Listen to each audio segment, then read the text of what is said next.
Sobat, Kejaksaan Negeri Kabupaten Magetan menetapkan 2 tersangka dalam perkara dugaan tindak pidana korupsi pengadaan alat kesenian tradisional gamelan Jawa pada Dinas Pendidikan Kepemudaan dan Olahraga Kabupaten Magetan tahun anggaran 2019.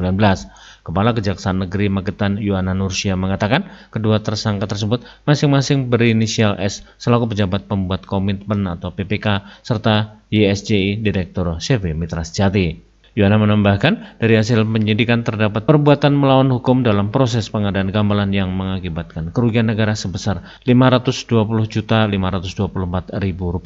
Menurutnya tersangka S diduga melakukan sejumlah penyimpangan, diantaranya penyusunan harga perkiraan sendiri atau HPS tidak sesuai aturan pengadaan barang jasa. Kami menetapkan tersangka terhadap tersangka S dan tersangka YSJI.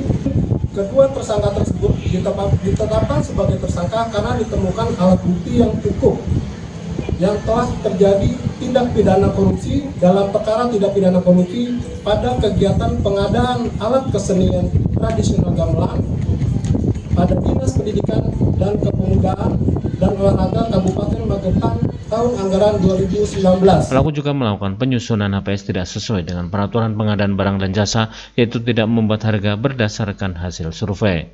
Sementara itu, tersangka YSI selaku penyedia barang tersebut tidak melaksanakan pekerjaan sesuai dengan spesifikasi teknis. Perbuatan kedua tersangka ini telah memenuhi unsur tindak pidana korupsi. Untuk kepentingan penyidikan, kedua tersangka dilakukan penahanan selama 20 hari ke depan di Rutan Kelas 2B Magetan. Kasus ini sendiri berasal dari anggaran pengadaan gamelan tahun 2019 dengan nilai kontrak Rp1,17 miliar untuk 17 sekolah penerima bantuan.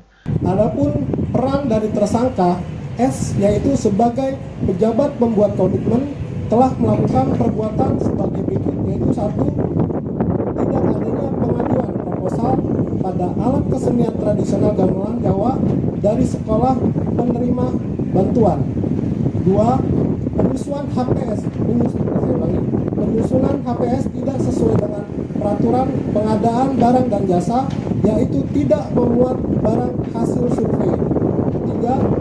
Pengecekan hasil pekerjaan tidak dilakukan secara keseluruhan oleh PPK tetapi hanya melalui sampel.